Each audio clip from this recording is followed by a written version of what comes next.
Nahuli kong parehong may ibang karelasyon ang nanay at tatay ko sa parehong linggo. Akala ko wasak na ang pamilya namin, pero isang nakakagulat na katotohanan ang tuluyang nagpabago sa buhay ko. Ako si Lorenzo, 21 taong gulang. Akala ko noon, isa akong maswerteng anak. Lumaki ako sa isang simpleng pamilya. Ang tatay kong si Rogelio ay isang tahimik na lalaki na nagtatrabaho bilang supervisor sa isang warehouse. Ang nanay ko namang si Marisa ay isang masipag na tindera sa palengke. Hindi sila perpektong mag-asawa. Madalas silang nagtatalo. Madalas silang hindi magkausap. Pero sa isip ko, normal lang iyon. Hanggang sa dumating ang linggong tuluyang gumiba sa lahat ng pinaniniwalaan ko. Isang gabi, 12:00 na ng madaling araw. Nagising ako para uminom ng tubig. Habang dumadaan sa sala, nakita kong bukas ang laptop ng tatay ko. May tumunog na mensahe. Hindi ko sana papansinin. Pero nakita ko ang pangalan. Miss na kita, mahal. Nanlamig ang buo kong katawan. Nanginig ang kamay ko habang binubuksan ang chat. Sunod-sunod ang mga mensahe. Kailan tayo magkikita ulit? Sana ikaw na lang kasama ko gabi-gabi. Mahal kita. Parang may martilyong paulit-ulit na tumama sa dibdib ko. Hindi ito totoo. Hindi ako nakatulog buong gabi. Kinabukasan, pilit kong iniiwasan ang tatay ko. Habang kumakain kami ng almusal, normal na normal siya. Tapos na project mo sa school? Opo. Umiti pa siya. Parang walang ginagawang kasalanan. Sa loob-loob ko, gusto kong sumigaw. Paano mo nagagawa ito kay mama? Pero hindi ko magawa. Natakot ako. Lumipas ang ilang araw. Habang nasa palengke ako para sunduin si mama, may nakita akong bagay na mas lalong nagpayanig sa mundo ko. Nakita ko siyang nakikipagkita sa isang lalaking hindi ko kilala. Nagtatawanan sila. Magkahawak ng kamay. At bago sila maghiwalay, mahigpit silang nagyakapan. Parang tumigil ang oras. Parang nawalan ako ng hangin. Mama! Hindi niya ako nakita. Nakatayo lang ako sa malayo. Nanginginig. Umiiyak. Wasak. Pag-uwi ko, kinulong ko ang sarili ko sa kwarto. Hindi ako makapaniwala. Pareho silang may ibang tao. Pareho silang nagtataksil. Pareho nilang sinisira ang pamilya namin. Paulit-ulit akong umiyak buong gabi. Pakiramdam ko niloko nila hindi lang ang isa't isa. Pati ako. Makalipas ang isang linggo, hindi ko na kinaya.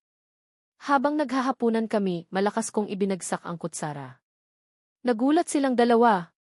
Ano ng problema? Tanong ni mama. Tumayo ako. Nanginginig. Puno ng galit. Puno ng sakit. Ayaw ko na.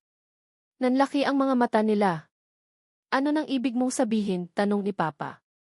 Umiyak ako. Nakita ko kayong pareho. Tahimik. Sobrang tahimik. Nakita ko ang mga chat mo, papa. Nakita ko rin si mama na may ibang lalaki. Biglang namutla ang kanilang mga mukha. Akala ko mag-aaway sila. Akala ko magkakagulo. Pero ang sumunod ay hindi ko inaasahan. Nagkatinginan sila. At bigla silang napabuntong hininga. Dumating din pala ang araw na ito. Bulong ni papa. Lalong uminit ang ulo ko. Ano? Tumayo si mama. Umiiyak na rin siya. Lorenzo, may hindi ka alam. Huwag niyo akong lokohin. Sumigaw ako. Hindi aksidente ang nakita mo. Ano nang ibig sabihin noon? Huminga ng malalim si papa. At sinabi niya ang mga salitang hindi ko makakalimutan habang buhay. Matagal nang hiwalay ang puso namin ng nanay mo. Parang huminto ang mundo. Ano? 5 taon na. Hindi ako makapaniwala. Ipinaliwanag nila na ilang taon na silang hindi magkasundo bilang mag-asawa. Sinubukan nilang ayusin. Nag-counseling. Nag-usap. Nagbigay ng maraming pagkakataon. Pero wala nang natira sa relasyon nila. Pero bakit hindi kayo naghiwalay? Umiiyak kong tanong. Tahimik si mama. Pagkatapos ay ngumiti ng malungkot. Ikaw. Napahinto ako. Ikaw ang dahilan. Nanigas ako. Gusto naming makatapos ka muna ng pag-aaral. Natakot kaming masira ka. Napaiyak ako lalo. Lahat ng taon na iyon. Pareho pala silang nagsasakripisyo. Pareho silang nagpapanggap. Pareho silang nakakulong sa isang relasyon na matagal nang tapos.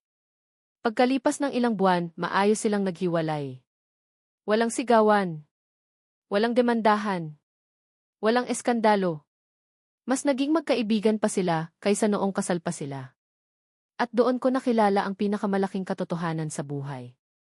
Minsan, ang pinakamalaking kasinungalingan ay hindi ang pagtataksil, kundi ang pagpapanggap na maayos pa ang isang bagay na matagal nang sira. Moral lesson. Ang tiwala ay isa sa pinakamahalagang pundasyon ng pamilya at relasyon. Kapag may problema, mas mabuting harapin ito ng tapat kaysa itago sa likod ng mga lihim at pagpapanggap. Ang katotohanan ay maaaring masakit sa simula, ngunit mas nakakasira ang kasinungalingang pinapatagal sa paglipas ng panahon. Ang tunay na pagmamahal ay hindi lamang tungkol sa pananatili, ito rin ay tungkol sa pagiging tapat, responsable, at may respeto sa damdamin ng bawat isa.